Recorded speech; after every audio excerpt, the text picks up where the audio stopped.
It's time once again to slip into your camo, grab your bow, and join us out in the field for another episode of the Up North Journal, presented by PSE Archery. The Up North Journal crew is knocked and ready to rock for another exciting adventure. So let's step outside and hit the trail. This episode of the Up North Journal podcast is brought to you by PSE Archery, Carbon Express, Fourth Arrow Camera Arms, Wind Scent Hunting Sense, Killer Food Plots, Seeds, Supplements, and Attractants, Cabela's, Spot Shooters, Limb Walker Game Calls, Twisted Minds Bowstrings, Hunter's Blend Coffee, Antler Action, and Family Traditions Tree Stand. And don't forget you can catch us in syndication at 2 p.m. Eastern Time on goodtalkradio.com. Welcome back to another episode of the Up North Journal. No, not just another episode. Yeah. 500th episode. 500. Congratulations, my friend. Thanks, man. You know, I do want to say thank you to our viewers. This is the 500th time of the Up North Journal podcast. We're at ATA 2019 here in Louisville, Kentucky. I've sat here and done this for the 500th time. Yes, you have. Actually, we'll go a little bit more. There's been a couple extra takes. Yeah. There's been a few bumps. Yeah, there's been a few bumps along the way. But you made it. You made it to 500. Yeah, it's... You started in 07 with you and Mikey sitting right next to you, probably at a little table with a tin can and a string. That's how we did it when I was a kid. Oh, okay, sorry. When I was podcasting before it was cool. Man, I'm starting to tear up a little bit here. It's an emotional day for me. Well, it should be, because you've been through... Hell and back? Okay, you said the word. I didn't know if I could go to there, but yeah, you've been to hell and back. Yeah. Actually, you've been to hell, came back, went back to hell, and now you're back. But 500 show, there is not many podcasts out there that have achieved what you have. No.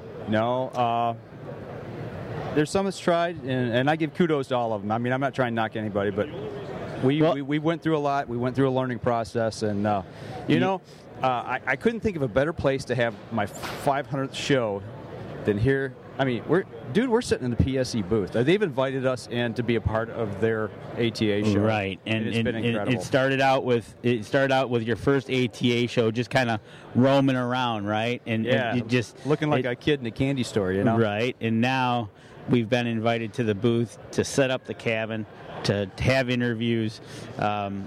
We've got some bugs there that hopefully next year we work out. But for the 500th episode to be basically what you love anyways, archery, at the Archery Trade Association for your 500th show, you know, it shows you, it shows the listeners, it shows other people in the industry that at the 500th episode, go look for somebody who's done it on a regular basis, pretty much.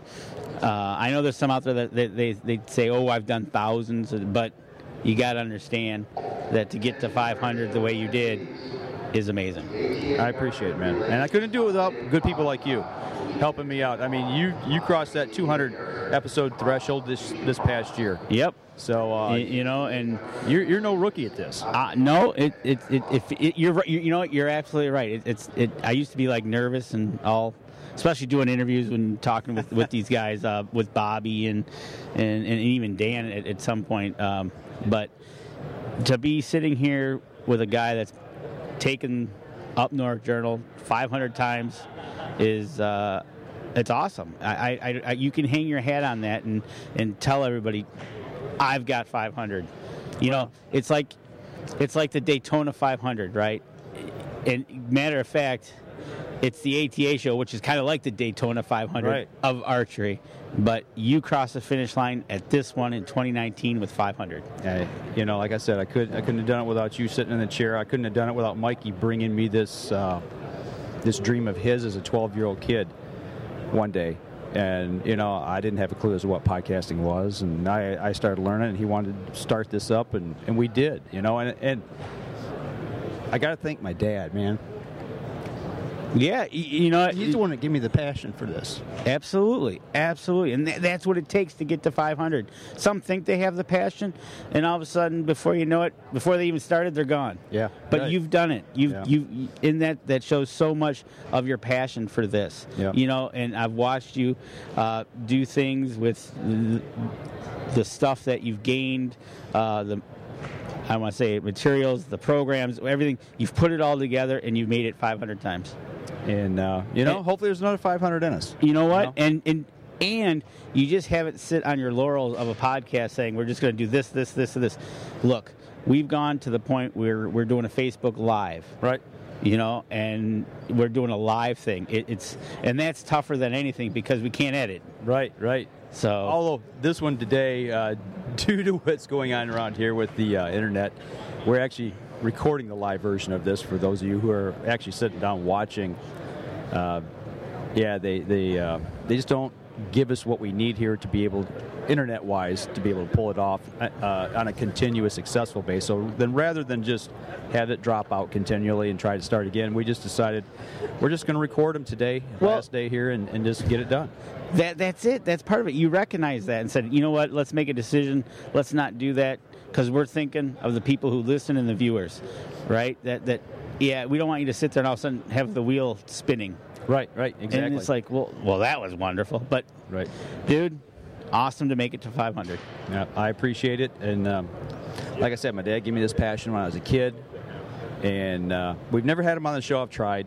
Yeah, he doesn't want to come on there. He's very reluctant. And, now he's not in the area. He's moved south. And, this year was a tough year. It's the first year I've hunted without him the entire year. Yep. We never spent time in the field together, so that was tough. But it helps you to be able to step out on your own and face new challenges throughout life. There's many things that, like I said, adversity that we faced. And, it's just, a little podcast that we're doing our thing, trying to share the good word with everybody, show them how we do things, how we mess up.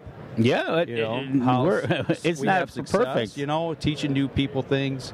Now my passion's into deer management, land management, and habitat, and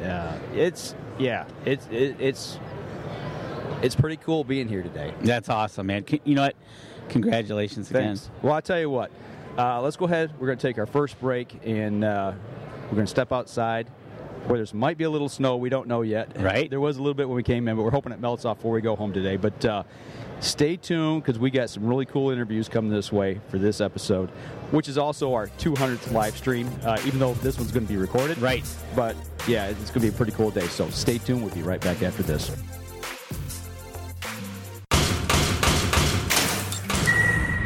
PSE Archery has reinvented the way you buy bows. From now on, you can make the most educated decision possible by basing your bow choice specifically on your shooting needs and goals. All you need to do is ask yourself, what kind of shooter am I? What do I want to achieve? PSE will help find the right category for you. So, what kind of shooter are you? Find out at psearchery.com.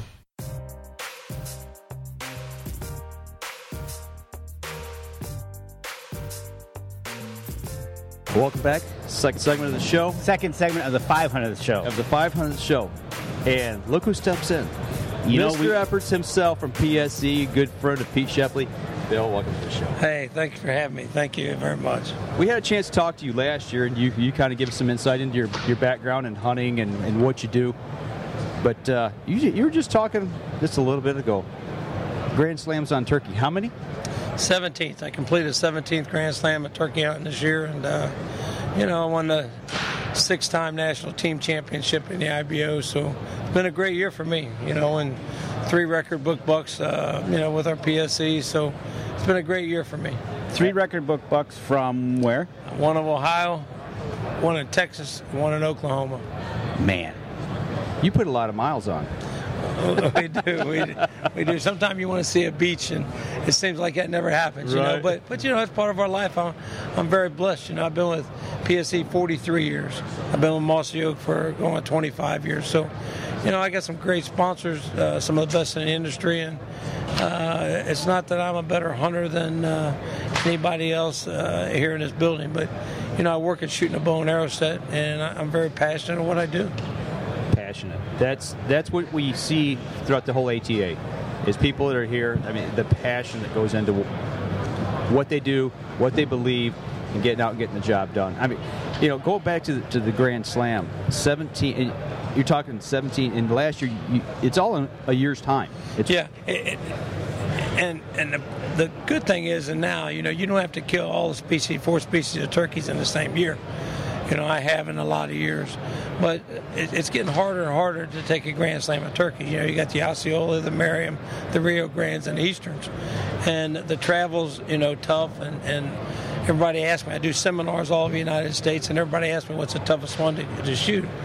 And, and turkey's a turkey, but the problem is the places to hunt. Florida's one of the toughest places to be in.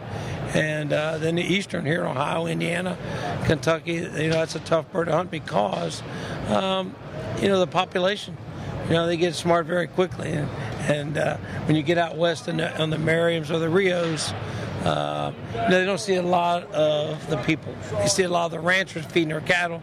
And, of course, when they see a rancher and they feed their cattle, they know it's feed for them. So they're a little more, adaptable to human other than the Osceolas or the Easterns. For such an ugly bird, they get smart quick. They do. You put a little bit of pressure on them, they do get educated very quick. We see that up in Michigan where we're at. You blink. You just blink and they're gone. So. And that's what makes it a challenge. Absolutely. And you and I talked. We talked earlier before the broadcast on how you're managing your deer herd, and just because I'm successful, year after year, we work at it all year long. All year long, you're planting food plots, you're placing tree stands, and it's an all year long process to make that shot. And this is one of the reasons I shoot tournament archery is because I don't want to miss when I get that shot. You talked about that, the hunting side, and you shoot archery competitively. What's the mindset when you make that switch? Okay, I'm out in the woods. Now I'm going to go shoot competitively. Is it the same? What's the mind change up here that says to do that?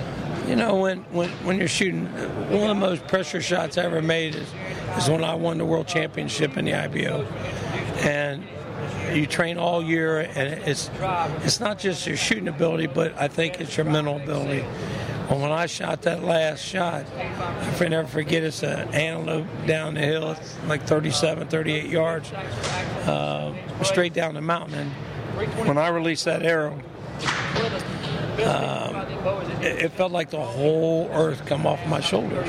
And because, here's a world championship at stake. Right, exactly. And a guy that's behind me and we're shooting together, they put you in peer groups. This guy's breathing down my neck. If I shoot a 5 and he shoots an 8, he wins. Right. And it just so happened I shot 11 and he shot a 10 and I won. So, you got to be mentally prepared for it, not just physically, but mentally prepared. And when I deer hunt, I'm like that too. When I see there's hunters, and then there's a lot of people like to watch. Me, I'm not in there to watch. When I get that shot, I get in the zone, and I don't look at the rack. When first I see that rack, I know if I want to harvest this animal. I forget all about those horns. I'm looking for a spot to where I can make the shot, and then my shot placement. And that's a big, big deal. And I think mentally is a big process. Now, everybody asks me, you get nervous? Shoot, yeah. When you don't get nervous or you don't have that heart beating and that adrenaline going, it's time to quit. Right. Yeah, that's what drives us. It's that passion. It's exactly right. Everything you worked all year for, and here you're breathing hard, and here he comes, and you want that time, and that you're waiting for that shot opportunity. You get in that zone, and I think that's where I've been very successful and can excel in. Looking at the way you prepare for hunting, also the passion and the work you put in, like food plots, scouting, hanging stands, trimming shooting lanes, setting up cameras, all that. What do you think, or what do you see, maybe as today's hunters, because you've had some experience in the field, but through these years, what do you think that probably the one thing that hunters now might overlook? I don't think they prepare for it like I do. I shoot all year round. Mm-hmm. And the reason being is I want to keep my muscle toned. The older you get, the stiffer you get. Right. I want to keep my muscles loosened up. But again, I think it really, really your design of new equipment. And I've been with PSE 43 years, so I have seen stuff evolve amazingly. And Pete Shepley, the boss, he's an engineer. This guy's phenomenal. He's not only a personal friend, this guy is super intelligent, and he knows bow and arrow sets. Where a lot of these other companies, some of them presidents don't even shoot a bow. This guy does it. Him and I have both taken the Big Five in Africa, with a bow and arrow set. But the equipment, they're so different anymore. Knowing your equipment, getting your body in shape, getting your muscles in shape, and knowing your equipment, how it can carry, is a very, very big part. And your mental capability of just getting prepared for that shot. And that's what you just said about Pete. Hands-on every day in the shop, busting butt, getting it done. And that's one of the things that his mental capability of being able to do that still every day, getting that, just like you pulling off that shot that you had. You got to practice it. It's just practice.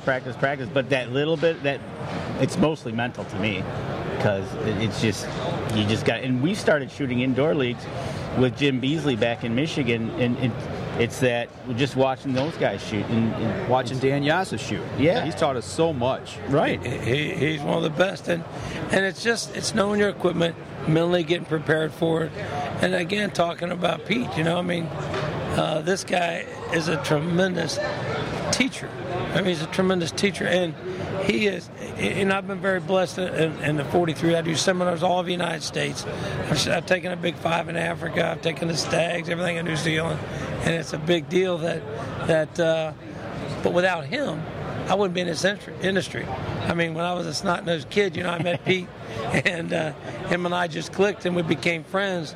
And 43 years later, you're still best of friends. He's part of my family. There you go. He's part of my family. And, his tractor trailer's been on my driveway. He flies helicopters. His helicopters landing in my driveway. And, he comes in there, and we're on each other all the time. We're pushing each other all the time. And that's what makes it fun, because he can relate to what you've been, because he's done it. This guy's done it. He's did the Big Five. He's did elk. He did it all. You've done it all too, and you'll be going for your 18th Grand Slam at Turkey. Your hunting setup, what bow are you using? To hunt with, I shoot the Carbonair. The Carbonair did very well for me. I like the grip. I like the lightness.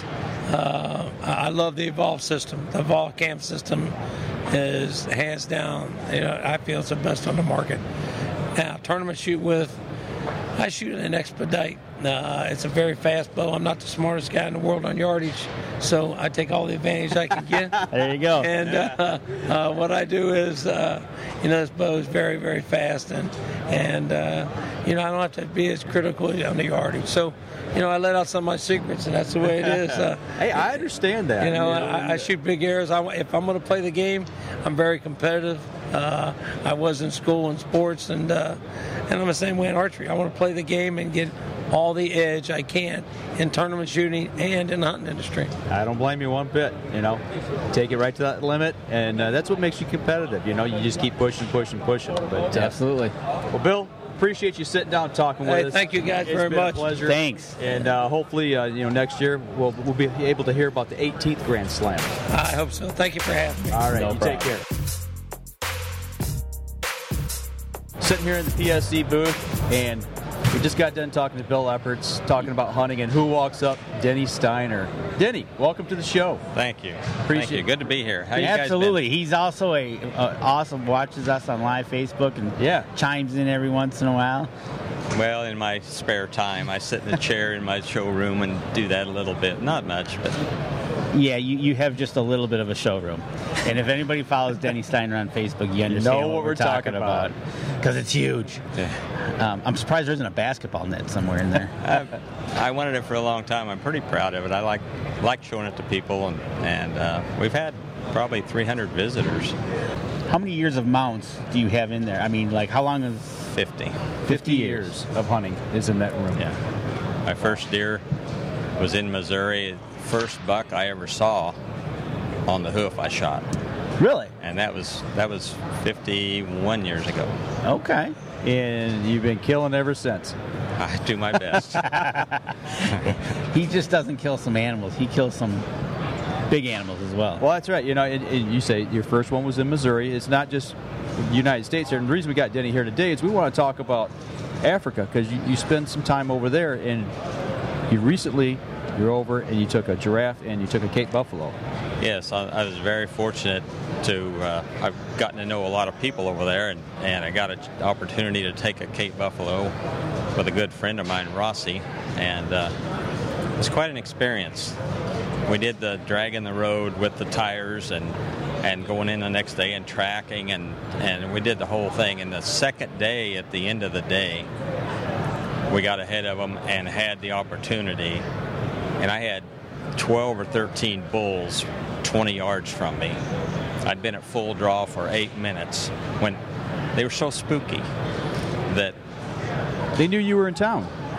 Yeah, they heard, somebody told them, they heard I had a PSE in my hand, and they were scared. And I drew back, and Rossi said, "That's too soon." And I said, "No, it's not. 85% let off." Yeah, right. I was on my knee, rested the bow on my knee, and waited. And this bull that I was wanting out of the herd, I could take 2 of them. Okay. So the one that I wanted finally made it up to the front, and I hit him here with an 800 grain 2-blade arrow. It went into his heart. He turned, everything ran the other way, went 60 yards, hit a tree, fell over dead. Ran into a tree, and that was it. That was it. The tree shook. He was on his side. I turned to look. Rossi's got my camera, and he's supposed to have a tripod. I gave him a tripod when we left the truck. Well, he took it off, and he was carrying the camera and his .458 rifle. He said, "How did that feel?" And I said, "I thought it felt pretty good. It looked good." The arrow disappeared. I turned around, and there's rifles laying in the dirt. Uh-oh. And he's got the camera up here. Right. I said, "What were you going to do if that thing came this way?" He said, "Take pictures."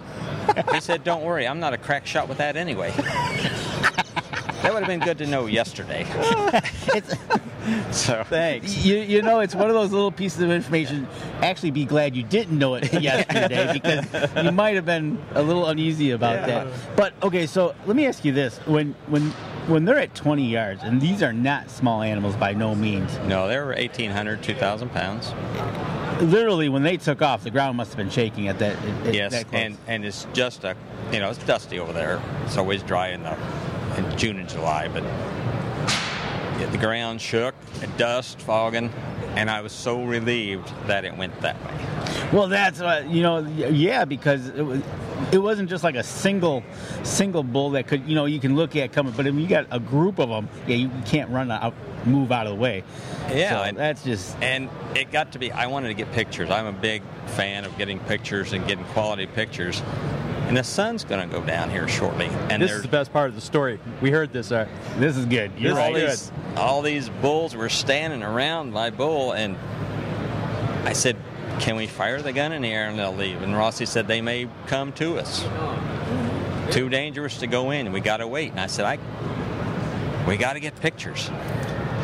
So I took my PSE, held it above my head, and started walking toward those bulls. Dust, and they were gone. And I turned around and said, "Come on, you sissies, let's get some pictures." We got over there, and he said, "You really don't want to try that again." Hey, it worked. It worked that time. Oh, and like you said, and I've never been there, but I'm assuming there is no really big trees you can hide behind either. There's nothing like that. There you go. They just run it down. You could hide behind a bush, and you might as well just hold your hand up. That is awesome. What PSE were you using? I was shooting a PSE Evo. Okay, the Evo. Yeah. And I had it tuned so that I could shoot an 800 grain arrow, take the sight off, leave everything else alone, take the sight off, put on my other sight for my whitetail rig, and shoot plains game.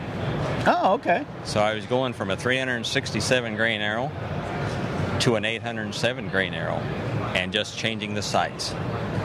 That's tuning. And when he said that the other day, I'm like, oh, okay. I mean, I'd never heard that before, but it makes sense. The arrow was bigger, and it's set down in the wrist, not quite as far. Right. Everything worked out. I mean, I played with it. Yeah. A drop away rest? Yes. Okay. So that goes to show you can use them multitasking. Just got to tune them in, and all he did was swap out a sight. Yeah, and you don't have to take two bows. I was always a fan of taking two bows, and I haven't personally used my second bow because of breakage, but on 5 different occasions I've had somebody else use my bow when their bow broke or their string, or they'd be going out of the cabin and turn around and their buddy didn't have his arrow clear up in the quiver, and they'd cut the string, pop it, and he's already done, you know. Right. And right. Accidents happen. Anything can happen. Yep. So now, the Cape Buffalo wasn't the only thing. I mean, you talked a little bit to us earlier about a giraffe and in the process, because some of those animals over there, they get a bad rap when people go over and hunt. And for people that don't really understand what happens over in Africa with these bigger animals, explain a little bit about that process after you took that animal. Well, you know, when you post stuff on Facebook and people have a little negative thing to say, my wife was the leader of that. She had frowny faces and that, and I said, we flew to Namibia, and they had a bull that was tearing up the younger bulls, and he needed to go. He was going to be gone, and it was an opportunity that I kind of wanted a giraffe, but didn't know what I'd do with it. Well, now I got the showroom, so I got the ceiling height, and I jumped at the opportunity. But you can't stalk a giraffe and get within 80 yards. Really? They're up, like the ceiling lights here, they're up there and they can see everything. Right. You know, if you're in a plane and you're looking down, however you can see everything, well, that's what he's doing the same way. Right. So I went to a blind, and I had giraffes come in almost every day, but the bull would stay out. And I was supposed to shoot him before 2 o'clock so that they could get the men out there. They got to take it apart because it's 6,000 pounds. It's a big animal. It's got hooves. So it came in, and it was eating, and I had a young bull that I could touch his feet. And the wind was kind of iffy, and I kept thinking he's going to bust me. And he was getting a drink, and really, seriously, I'm 7 feet from the water hole, and that thing is a foot between my blind and that. And I'm in a ground blind, concrete, but I have to shoot up. A warthog, you can shoot almost straight out, but the other animals you shoot up. And this giraffe, I learned that the best shot, because of the rib cage, is like 2x4s. And there's a rib this wide and this much space between them, right? And their heart is at the base of their neck. They got these 2 shoulder bones that stick out. You need to be above that, right in there. And I lucked out with a Cape Buffalo. I shot him in the front and got it through his heart. And this thing turned around and presented a shot.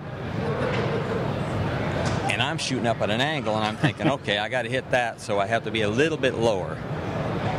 I hit him and called for help, and he went a long ways. Really? I just missed his heart.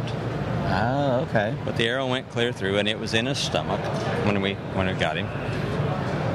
And they had 13 tracker skinners out there, and they brought a trailer, refrigerated trailer.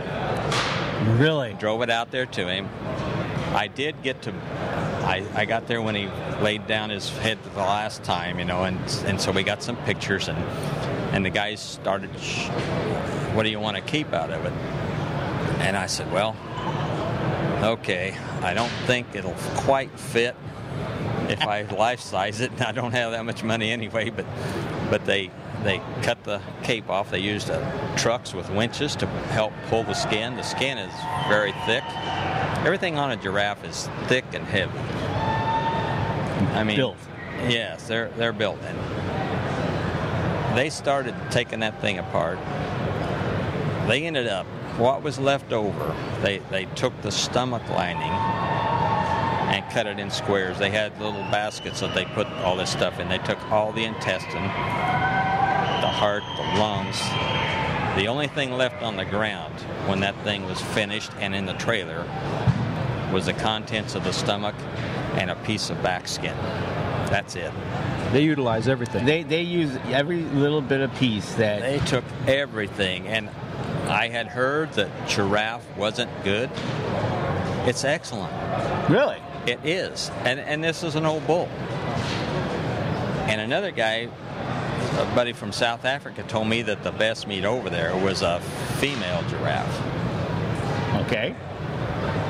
Who knew? Right? I thought zebra and eland were the two top, but giraffe's right up there. But that's the thing that a lot of people don't know is, they eat everything. They utilize these animals. They do. Nothing's wasted. When any animal, and impala, they love for you to shoot impala because they'll take the whole stomach, leave the contents in there and boil it. Really? I mean, yeah, I don't know about that. But they'll use it. But they use it. I mean, they do it. These villages, they utilize that food. And the guys at the skinning, they usually have a lot of workers that they take good care of. I mean, they house them and feed them, and they got their clothing there, and they got medical. So the people working on the ranches are very well taken care of, and they get all the meat they want, and they can have any piece they want, but they end up taking some of the entrails because they love it. Again, who knew, right? Yeah. Right. But that goes to show you the myth out there that you go to Africa, you just shoot this. No, you shoot it for conservation. Like you said, this bull was tearing up the group. Yes. And needed to go. He needed to go, and he went and he supplied food for everybody out there that helped, right? And the money from the hunt goes back into the conservation into the area. Yes, they have a lot of trouble. Not particularly in Namibia. They do have poaching there, but South Africa has a big problem, and a lot of that money goes toward anti-poaching, and you can see it when you're over there. You can see helicopters flying over, and they're very clearly marked. If there's a helicopter flying over your property, they can be shot. Really?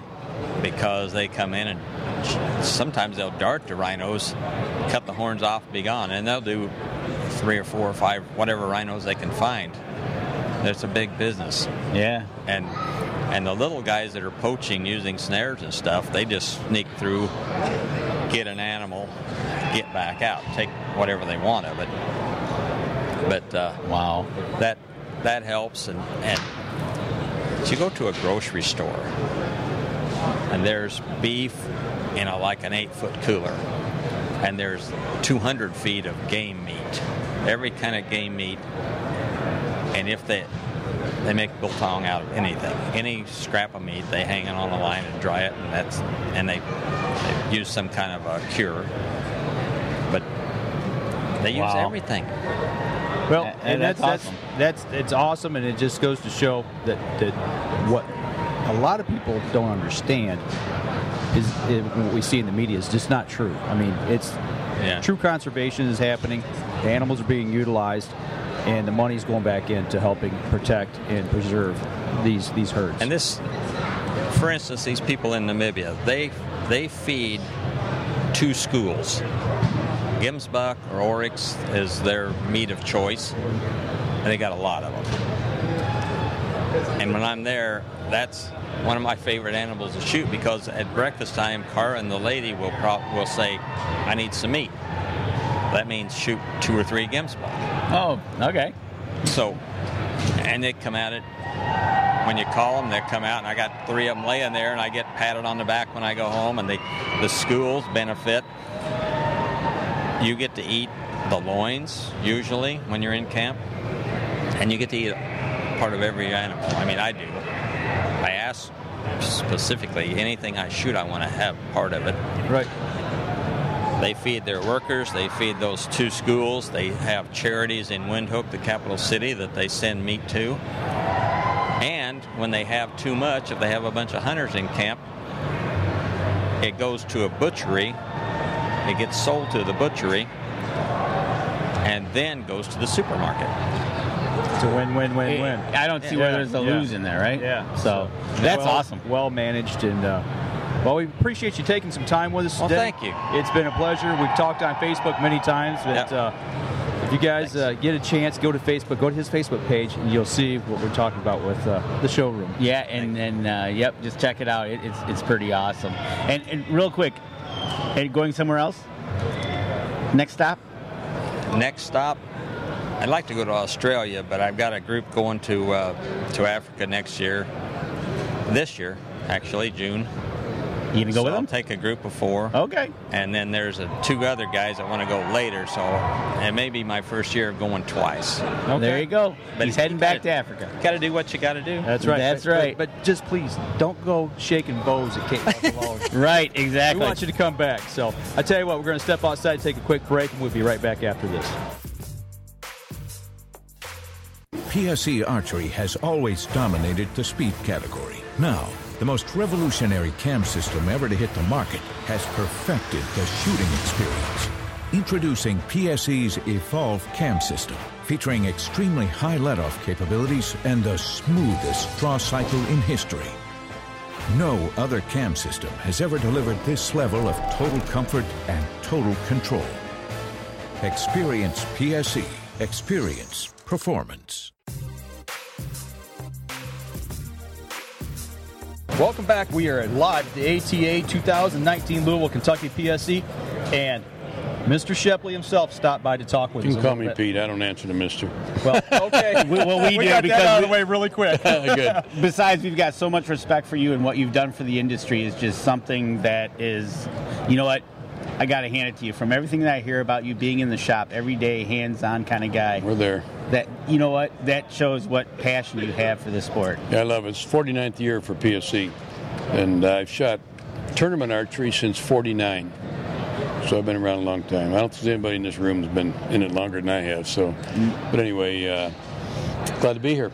Well, we just started doing a little bit of target archery. Danny and I mean, we're primarily hunters, but Dan Yassa, your best salesman this year, and a great shooter, and a very good awesome shooter, and a great coach. Yeah, has been schooling Danny and I. Yeah, so good. We've picked up the target game, but you know, we're learning it. So, talk a little bit about target archery right now. I mean, where does that stand in the grand scheme of things in archery? Well, I think there's several organizations in target archery. USA Archery, the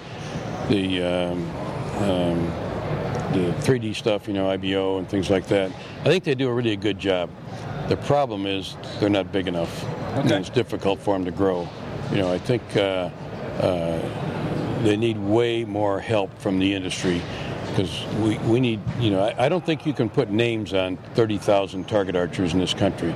And there's 3.2 million bow hunters, or at least there were, for a long time. But I've always said to people that you could take and start 10 people in target archery, and 9.9 of those people will go bow hunting.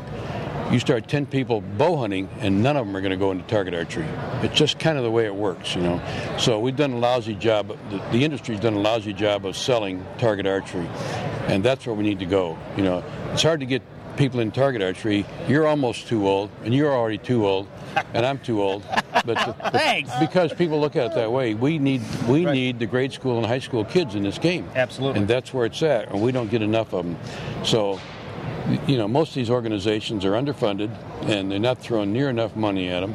We need Pittman Robertson money, tax that we pay in the bows, 11%. We need a lot of that money to go after that.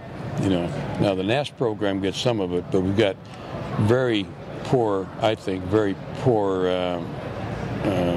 conversion of kids in school into archery after school. So the S3DA's got some traction. Jenny's doing a good job, but it's still slow going because she doesn't have a lot of backing. But she's getting traction now, and the S3DA, Scholastic 3D Archery, is doing pretty good.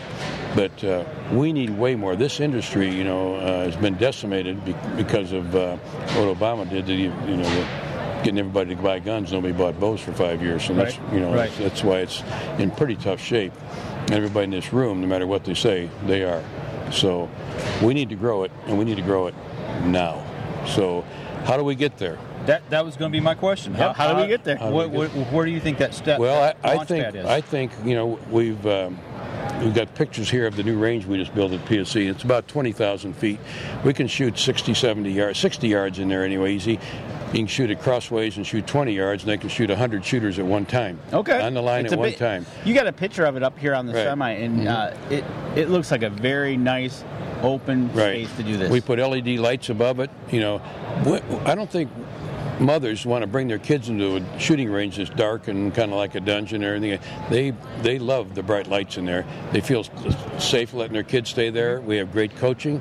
That's a big deal in the sport. We don't have enough great coaching. We got a lot of coaching, but we need great coaching. And we developed that with our American Archery Scholarship Fund guy, Alexander Kirilov. He's been with me 25 years, and I think he's the best there is in the world, and we get good results from him. So anyway, we built this range to figure out how we can get high school kids and grade school kids in there to play, but I want them to play in a different format. I don't like the Vegas rounds type stuff or NFAA indoor rounds or any of those. I don't think they promote the thing very well. So I don't know if we need to do animal rounds or some kind of a half animal round, I should say. But the game has to be way more fun, and we need to run it in skill levels like from 1 to 10. So if you're a 1 and you're a 10 and you go to a tournament every week and he beats the whale out of you every week, your wife's going to pull your kitchen permit. She's not going to. You're right. You go. Absolutely. I call it the kitchen permit. I kid about it, but it's true. Right. It's Levi Morgan's a great shooter. Broadwater's a great shooter. We got great shooters. You go to the tournament every week, and you're going to beat these guys? Not very often. But there's a lot of good guys out there, but they're not going to get weak. So how do we do that? We have to have tournaments for every level of archery, and that's what we're working on now. And without getting into too big of a discussion on it, we played it 25 years ago. We had a $100,000 tournament at PSE, and we did it at the golf course. And Jim Easton gave me $50,000, and I put $50,000 in it. We bought a new truck for a grand prize, and we played this team event. It's all team. And that's, I think, was the answer, is team, because individual archery doesn't cut it, because you don't have enough entries with it. You might have a tournament where I let you play on 3 different teams, but all different people. Okay. See, and so that's what we're looking at, and that we think can grow it. But we got to get it to where the big dogs don't dominate. I should say the big guys can't eat the babies. Gotcha. They can't eat. You got to keep the big dogs from eating the lambs. Yep. So, and we got to have just as much prize money for the average guys as there is, because there's way more of them. And actually, in our format, there'll probably be more money for the mid-level and low-level shooters, because there's way more of them. Right. So, and we hope we can graduate these people up to the top where they shoot really good and play there. So there's a lot of prize money there too, because it'll all be entry fee driven. And there'll be sponsorship from people in this room here, But we've got a lot of attention. You're just showing the picture of that range, so pretty neat. And but anyway. The women that are coming in there, bringing their kids in there for coaching, they feel comfortable leaving them there. I mean, it's bright, and you almost need sunglasses in the place, and it's pretty nice. So it's beautiful. We all did all the lighting tests, so it passes all the organizations' lighting minimums and stuff like that. We pass it easy, and we had a world record shot in there, the first little tournament we had about a month ago, and I asked all the guys, why are you going through all this messing around, getting this thing perfect for all this little bitty ragtag tournament we're having? He says, because if somebody shoots a world record, we want it to stick. I said, nobody's going to shoot a world record here in this thing. Come on. And he says, well, maybe in case. Well, one of our shooters from Phoenix, Cooper French, goes in there and shoots a world record that day. And shooting kind of next to Brady Ellison, who's a top shooter, Olympic guy, super shooter. And I heard somebody say, I wonder how he shot that world record today. And Brady said something like, and I said it kind of at the same time to somebody else, said, because of the lighting, stupid, And it's like, didn't say it that way, but right. But there's bright, easy to see kids like that can see the X ring. Absolutely. In 20 yards, they can see it. That's the thing, you can I see it. I can't see it. Right. You might be able to see it, but you can see it. I don't know right. what your ages are, but anyway, that just made a big deal. And so our range got everybody in the world saw that world record come out, and that day. So in 5 nanoseconds, the whole world knew how we had that range. So it's pretty neat, you know. So we need things like that. And Cooper is a great kid from Phoenix, and this kid lives archery, and he can shoot. This guy is dangerous. He really is. And he's in one of these kids that's been coached right, and he's in the upper 99.8% of who can really shoot, you know. So it's really neat to see that, you know. So we know with the right coaching we can grow these kids. Yep, exactly. You know? And it's like I tell people, I said, I don't care how fat, ugly, or short your kids are, can they stand still and do the same thing over and over again? They said, yeah. I said, well, we try to explain to them that we can make them really good target archers if they'll work, and they might be able to travel the whole world, like Jenny Nichols, one of the gals that we had on the Olympic team 3 times in a row, won everything there was in the world, and over the 15-year period, but she worked at it, and she was a tremendous shooter, but she had a work ethic that was unbelievable. But it's possible to do that. You don't have to be a superstar on the basketball court or football or baseball or anything else. If you stand still and repeat your moves, we can make you a super shooter, you know. And I think that's the one thing we've got going with this sport is we could have 98% of the kids that can qualify and play this game, you know, where they can't go play high school football or basketball. Right. So that's our plus. How do we get to them? We got to get them, and got to get them in the range, get them playing, having a good time, and then if the good ones will rise to the top, and we'll coach them, and we'll coach everybody. This industry can coach, just that we don't have enough top coaches yet. But we have some good ones, and but they'll spread around and they'll get paid. The coaches have to get paid, so it's because they have to make a living too, you know.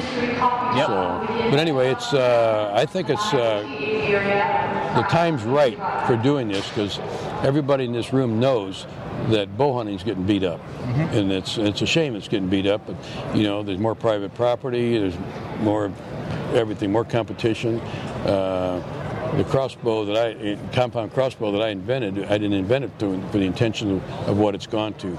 I invented it so kids could start hunting earlier and be able to shoot deer, and older people that can't pull a bow anymore can still hunt. That's what I intended it for when I invented it in 1978. No one ever saw one before, and we couldn't give it couldn't get Fish and Game departments to open it up. But when Fish and Game people started doing less hunting, and the Fish and Game department needed to sell licenses, so they opened it up, and that's what happened. So it's kind of crippled some of the hunting, and they shoot a lot of deer. They're good at it with the crossbow. You can shoot a deer at 100 yards with one of these things. You know, they're good at it. So it's made the bow hunting world a lot easier. You know, maybe too easy. So that's just my take on it. Everybody's got their own take. But no, absolutely. And but anyways, but. How do we really grow the sport of archery? It has to be target archery now, I think, and bow hunting will take care of itself. You know, it's if we get people shooting. So, but the people in this room here need to have people come into their store 12 months a year.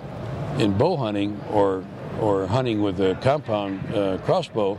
You see them, those people, you see them one day. The other hunters you see for 4 months, and then the archery shop starved to death for 8 months. You know, and that's a difficult problem. That's right. So we have to generate that business for people to come in, and the pro shop's got to do a good job keeping them. And a lot of pro shops do a really great job. I've talked to people here that got stuff going. I mean, really going good, and. The place in Colorado Springs, the store there that's really good. We talked with we had him on the show. One in Idaho that's got a big range, high ceiling, can shoot 60 yards, and he's doing really good volume and good money in the game, and the guy's on the ball. Do you think, speaking of the one in Colorado Springs, do you think maybe part of that answer is some of these pro shops having bigger facilities and promoting archery through that range and bringing people in? Right. Start that way? If they can have a bigger range and afford it, that's really key. But they got to make use of it. So they got to have really proper coaching there. Mothers don't want to bring their kids into a place that's a dump. Right. They want it cleaned up and shiny, and I don't blame them. And that's what they want. But like that Colorado Springs store, their emphasis is on target archery, and I congratulate them. I think they're doing a great job. They just need to do 10 times more volume, you know, and get all the other stores doing the same thing. Right. And we can grow this sport, and I really believe it. And I've got a new game coming, and I think people are going to like it, and it'll be money game.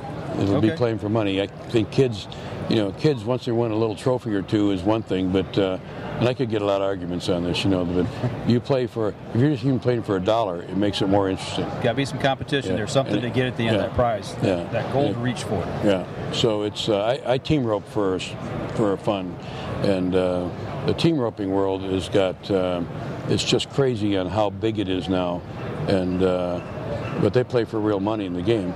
It costs some money to play, but it's not really a rich guy's sport. People figure out how to go play the game. It's fast, exciting, it's dangerous. You're on a horse, and it's got all the things that are kind of fun, But we can do the same with archery, and the same kind of a deal. And but I think it has to be done through team efforts, whether it's a 2-man team, 3-man team, 10-man team. And one of the things that I want to do is I'd like to, in 3 months, call. What town are you in?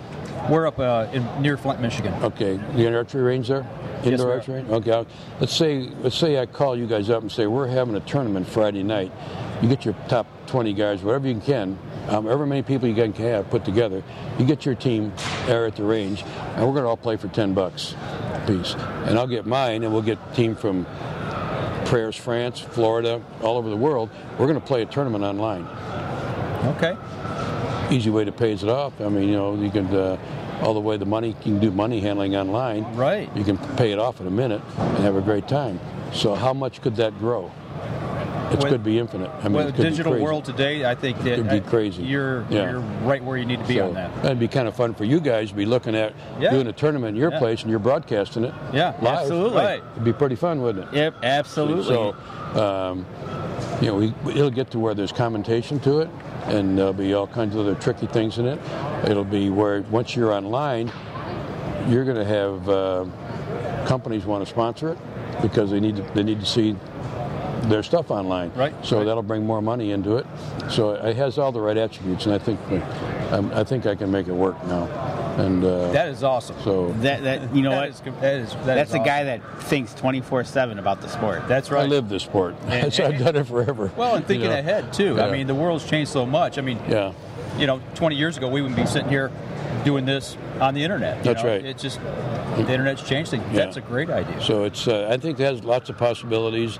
I'm going to need some cooperation from other companies, but I think I can get it, and I think people like it. If I can enhance their sales and my company's sales, this will win it.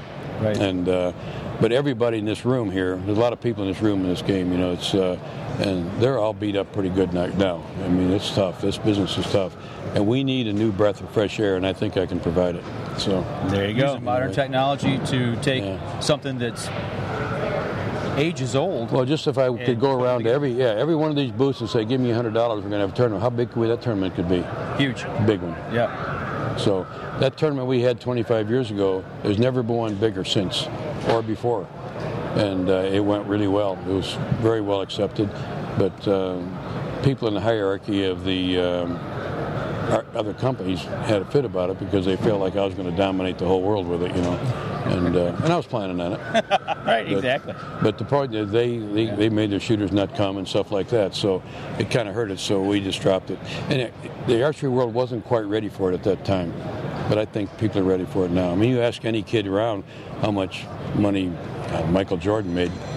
Millions. They just go, pick the phone up and go, yep, 500 billion, Right. They could tell you in a heartbeat. So money talks and nothing else matters. Right, exactly. So, that's awesome. That is something that astounds me about you and learning more about as we work together, and just how much you have thought and pre-thought down the road. You're not closed-minded, got the blinders on. I'm pretty wide open for people, yeah. You are, and it shows. Yeah, so that's what makes PSE the best. I'm for growing the sport. I'll get my share. Yeah. And if I can grow it for everybody, it's even better, because we can make this really big, and it works for the whole industry. That's what I'm looking for. So it's the culture now of the hunting and the fishing and stuff is getting beat up pretty bad, and I know if we had 500,000 target archers, how many of those guys are going bow hunting? 400,000 anyway. Right. So solves all the problems. Yep. It gets these kids involved, gets them outside. Yeah, and if you get kids involved, a lot of the landowners won't mind having the kids go in. Let the kids go in, and it'll work. So. Yep. And that's better for the outdoors as well. Absolutely. It all blends and meshes together. Yeah. Well, we have to sell hunting licenses, and the Pittman-Robertson tax that we pay on bows and arrows has to work for us. Absolutely. And that hasn't worked for us. And I've had discussions with fish and game departments about it, and a couple of them stopped at the plant, and I'd walk them right in the middle of the archery range, put a table out in the middle of it. They said, "What are we doing here?" I said, "We're having a meeting." I said, "I want you to see what this range feels like, So I want you to imagine 500 people in there shooting bows." And they said, "Well, it's hard to do." And I says, "Not for me." So that's the vision you have.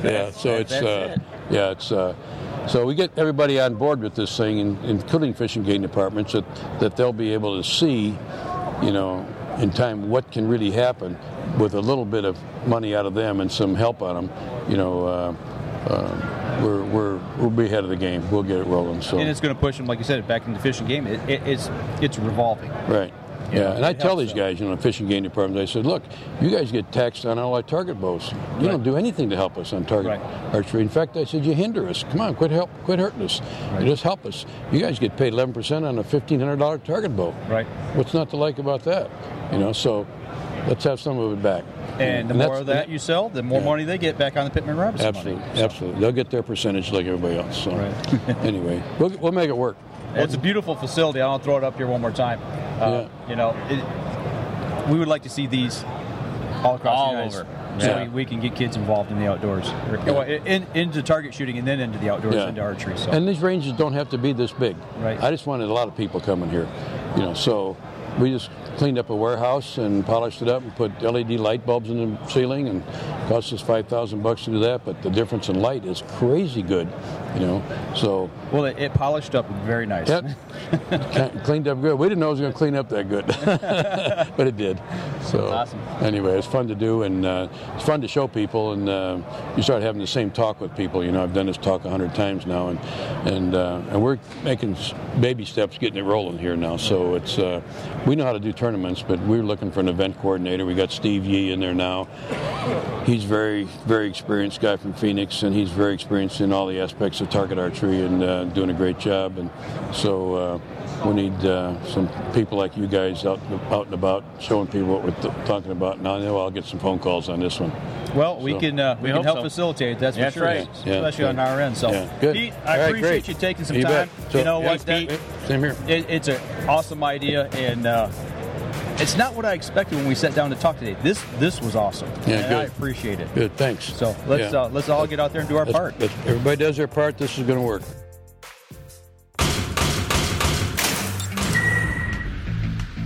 Acceleration is part of PSE's DNA.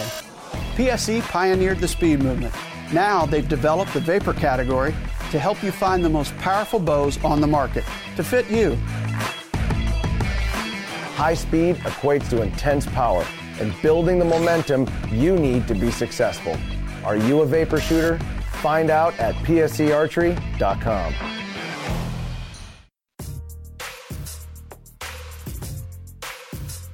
Welcome back, ATA 2019. Finishing up our day here. We are finishing up the 2019 ATA. It's Saturday. The show's wrapping up. Pedro Damporo stops by. What a better way to culminate the whole week and have you stop by, man. I appreciate you stopping in. The best for the last. That's what I said. Absolutely. Save the best for last. Thanks for having me, guys. It's a pleasure every year. So. Yeah, last year we stopped and talked to you. You just gotten back from the Yukon, I believe, on the moose hunt, right? Yeah, last year. Yeah. And you popped that video, and that thing was close. Yeah, it was beautiful hunt. Like when moose hunts work out and the bull finally comes to you, that's unreal. Well, you said something in that video, and actually in our interview, things kept happening, and it didn't go right. And you said, nature's telling us something. We have to do something different. And you adapted and you did something different. Yeah, you need to listen. You need to listen. That's what it was. Yeah. You just need to open your mind, listen, and be able to adapt. And we had a boat that just kept breaking, and it's like we don't have to use the boat. Let's go walking, and things work out. So it was meant to be. I would have maybe put holes in that boat and sank it. Well, there was holes in the boat. Well, obviously, I'd have made bigger holes to finish it off because it looked was like more like a submarine than right? a boat. Right. Well, something else in that video, and I watched another video earlier, and I got to ask you, you and your father, once your hunt's done and somebody's been successful, you sing to each other. You did it over the phone on one, and then when you were in the Yukon, you both sang. What are you singing? Because it's not in English. No one knows. Like, it's a song that my dad got from the guy he started hunting with, because my grandfather was not a hunter, so he started hunting with a friend of my grandfather, and he had that song that it sounds like English, but I think once it was English, but it has to go through so many generations that now it doesn't make any sense. So. Okay. but it's tradition. Yeah. But it's tradition only on our family. It's not typical from. That's what I meant. Yeah, it's your tradition, and every family has some kind of tradition.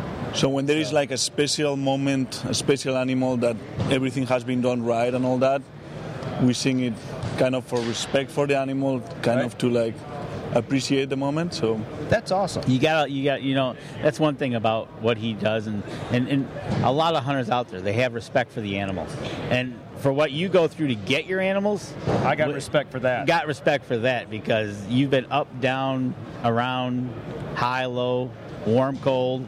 You've done it all. Yeah, but like, I think if you have fun, like, I have a hard time staying the whole day at the office in front of the computer. I think that's harder than being out there. Like, if you don't, and the more that you think that killing the animal is the important thing, you start like stressing yourself, thinking that that's the important thing. But when you relax and you start enjoying things, things naturally come together. So. Well, that's one thing about your work, your film that you're putting out there is the hunt is about that much of it. When you look at the big picture and the scenery and like you said, it's more relaxing than it is the stress of, I have to go kill an animal.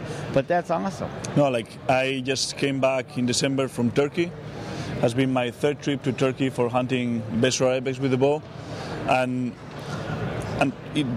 some people may say, like, you are stupid. I mean, like, why you have to go 3 times, spend 22 days of hunting? But I think, like, through that, it allows you to discover the country more than anyone else, discover and appreciate the animals more than anyone else, because you have been 22 days hunting those animals, and enjoying that process and understanding that you are going there for spending 10 days in the mountains.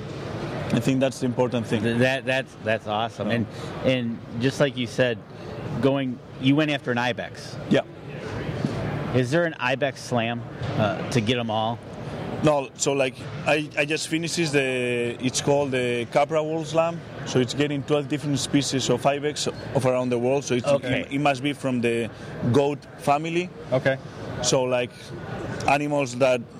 species that would get into that slam will be like the mountain goat, the different Samis, Samoa subspecies around the world, all the ibex, all the marhorse, like all that goat family, and I just finished that. So you just finished it, and how many other people have finished it? 3 more. So you're number 4. Yeah, number 4. Yeah. So. And you're probably are you the youngest one to do it? I think so. Yeah. Well, look at that. You can only top yourself now. No, but I think like. I have never, like, some people is like, and what you're gonna do now? Like, keep hunting ibex?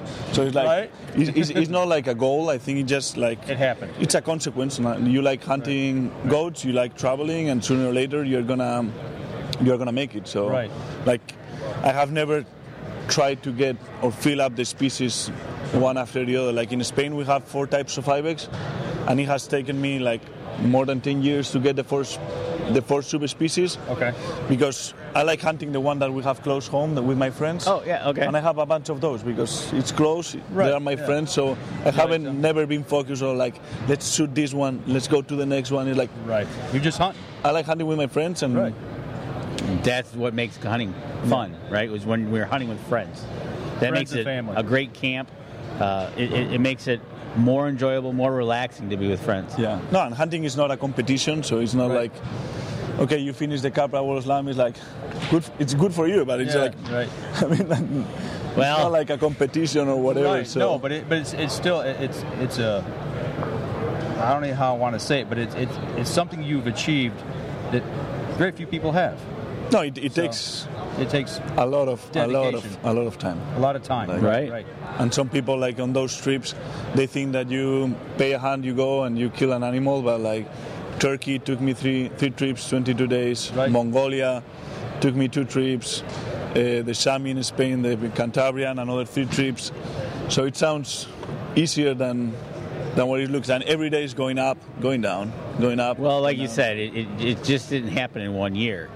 You know, it took you years to get it. So it's not, I'm going to plan to do this, and by the end of the year, I'm going to have it done. Right.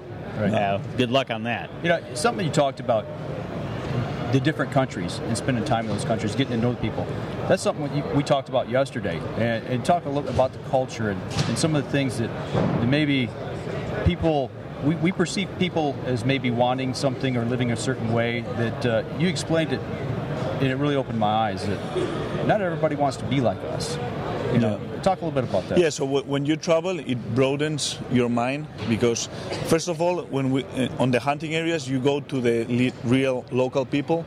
So it's not like the travel agencies that they put you the show together of the African people jumping and it's beautiful. No, you go to really rural areas with really local people. That's how they live. So you get to spend over a week living in their tents, using their horses, eating their food, their water, you know. So you get to really know how they live and understand how they live. And it opens your mind because you understand that what you said, like, not everyone wants to live like we live. Right. Not everyone wants to go shopping on a mall or have a TV, 2 cars, 1 house. And we tend to try to solve other people's problems with our point of view, and it's a big mistake. And your point of view is not for everyone. No.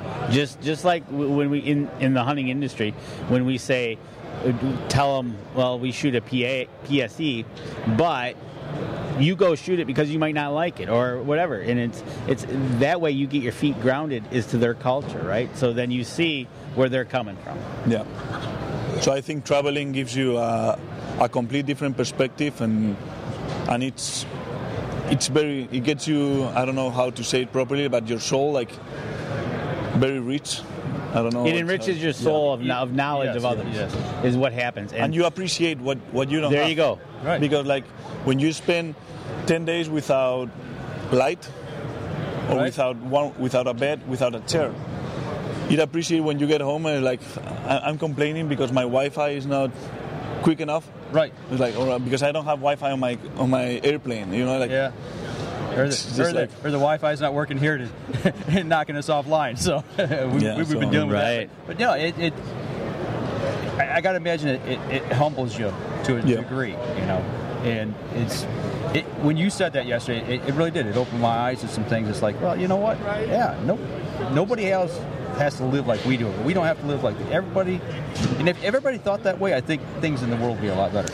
Yeah, when you spend a lot of time also outside with time and you have time to think, I think it allows you to think which are the real important stuff in comparison to which are the urgent stuff that we fill up our brains on a daily basis, like this is super important, and it really is not. So you need to slow down, take the phone out, and like think about which are the really important things, which might be a talk with your buddy around the tents, talking about super non-important things. That might be more important than checking Facebook. And it's more relaxing. Yeah. There's no stress. You're just having a good time between 2 buddies, maybe by a campfire, just whatever enjoying a good talk drink, about, you know, or eating some good food. You know, it's something simple, like fresh back straps. Although I remember, I think it was you talked about the bacon. You got to the point where you wanted the fresh back straps and forget the bacon because you'd had bacon so many times. Yeah. So, but just those little tiny moments that that you learn to appreciate. Hunting with your dad. This year I didn't get to hunt with my dad. He's out of state, and it's the first year. So, when I look back on those things, those are the important things. Kids, family. Yeah, no, and we are every day on our daily basis. We are running everywhere. Everything seems like it's super important. Like if I don't do it today, it won't get done. And then you spend 2 weeks outside without internet, and the world keeps moving. And you think that you are super important on your company, or that no one can leave. There's even a point now, and it's kind of sad that they're now starting to have outdoor camps for kids, and purposely having them not have a phone, not have internet. Just almost like reprogramming that you're not always holding the phone. Don't need to be connected. Nope. You're going to go for 2 weeks away, and you're going to learn about the outdoors because. No, it's impressive. Like from my friends and the people I grew up with, how many of those guys have never camped outside? They have never camped outside, or they have never go out, like sleep under the stars. I think that sometimes we focus a lot on trying to convince the anti-hunters of what, but I think that what we need to do is take normal people around us, take them hunting, show them, and convince those people and get them outdoors so they think about it. Enrich their lives while enriching your own, because and another thing that you bring up as well is, like you talked about other cultures and stuff. Just because it might be different than yours, that's fine. Don't be mad at them. No, and like through hunting, no matter if you are like from Mongolia or from Spain, or you have like super economically you have a lot of money, or you are poor or whatever, through hunting you get a connection that breaks all barriers. All barriers, from languages, economical situation, culture, religion, everything. You're all trying to do the same thing and accomplish the same thing by hunting. Yeah. I got to imagine, special. If you're not talking the same language, universally when you do this, everybody knows what that is in the hunting world. And big. Yeah, big. Right. Exactly. So we all speak that language. Right.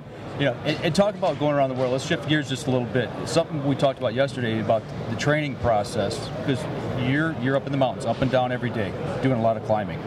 It's not just so much the climbing, you said, also, but the terrain with your legs and your feet, because of you're stepping on rocks, and things of that nature that you need to take into consideration as well. Yeah, so I think the most typical mistake from people is like when they try to get in shape, they go running, which is great because it's a great conditioning, great cardio, you lose weight, so it has a lot of advantages, but it makes a huge difference when you put a heavy backpack on, uneven terrain, and you just climb. Okay. You need a lot of endurance and a lot of strength on your leg.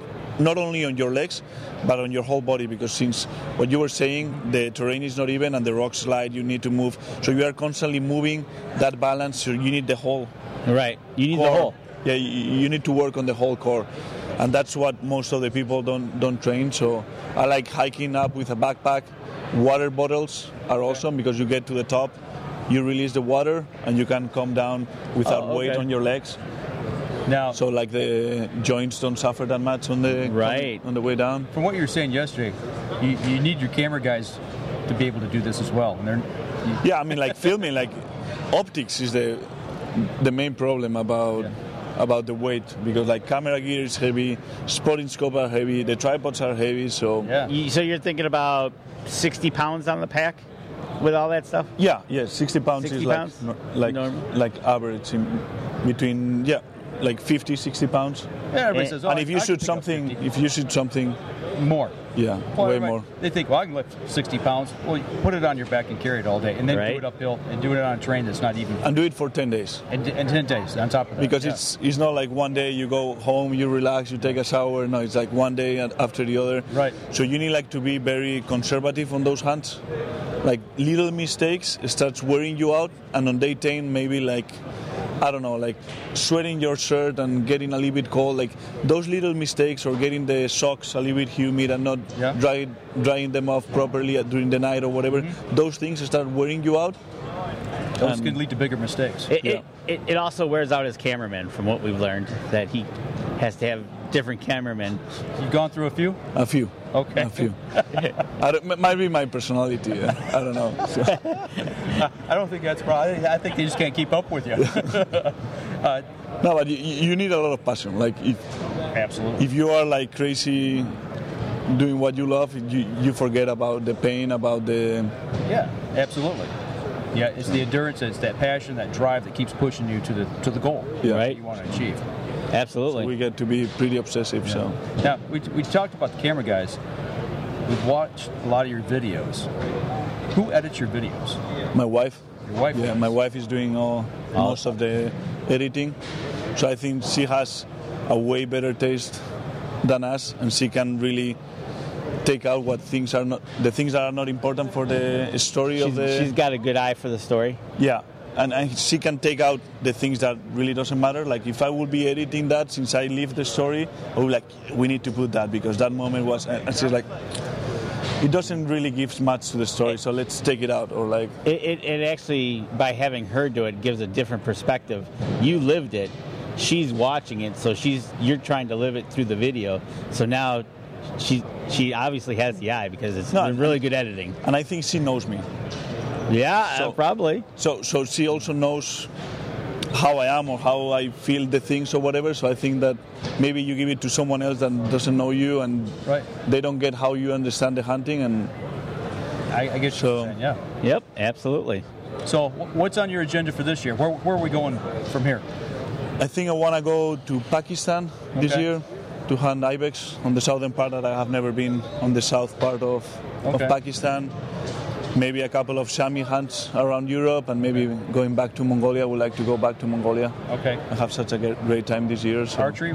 Firearm? Mostly archery, but I'm also hunting with the rifle. There is some countries, especially in Europe and in Asia, that it's illegal to bow hunt. Okay, yeah, I have heard that. Yeah, but I still want to know Russia, I still want to know Kazakhstan. So if I have to go with the rifle, I think the weapon doesn't make the hunter. Right. It's how you hunt, and the weapon is just what you're using, but you can still have fun with the whole experience. Exactly. Well, we'd be remiss if we didn't ask, because we're in the PSE booth. What are you shooting this year? The Expedite. Expedite. Okay. The same as last year. Okay. But now they came with a new camo pattern, so... I heard something about that. I'm pretty stoked about it. So, so I don't need to dip my bows again. Right. But the Expedite gives you that extra speed. Extra speed. That for mountain hunts you need speed for long range shots. Yep, exactly. That's it. You know what? Bill Epeards said the same thing. And actually, Pete, I think, said it about getting a faster bow because he's not perfect shooting. So there you go. No, for long range, like you need that arrow to get there as quick as possible. You need to control the drop, because if the drop is too much, like 1 meter, it's going to make a big difference. So, I think you alluded to a little bit of that. I think yesterday you were talking about on one of the films. You were talking about a specific shot. You were shooting downhill. Yeah. The one in Mongolia was like really, really steep down. Yeah. So that fast bow helps you with that. Now, is that something that's not been yet released on video? Not yet. Okay. Not yet. So stay tuned, right? So when's it going to be released? I don't know. Okay. But we have a bunch. Like this year, we filmed New Zealand for Tara and Shami. We film in Norway. We film in Mongolia. We have film in Turkey. So there is a bunch of films coming out soon. So I think you guys are gonna like it. And where can we find them at for those out there that are watching? Mainly through Kuyu, through Kuyu main YouTube channel. So just get it over there. Yeah. So check out the YouTube channel. Check out YouTube Kuyu and. On the social media channels that we have, just to be sure. Right. And then that's another thing. If he's going to be coming out with different videos, they're going to have content all year to watch his amazing film work. That is awesome. Well, I'll tell you what, wish you a lot of luck. Hey, thanks a lot for having me. Yep. It's every year. Hope to see you guys. Absolutely. We'll see you in Indianapolis. Yeah, we're going. Next year's Indianapolis, we'll get the up-to-date version of how his year went. And don't forget, you can catch us in syndication at 2 p.m. Eastern Time on GoodTalkRadio.com.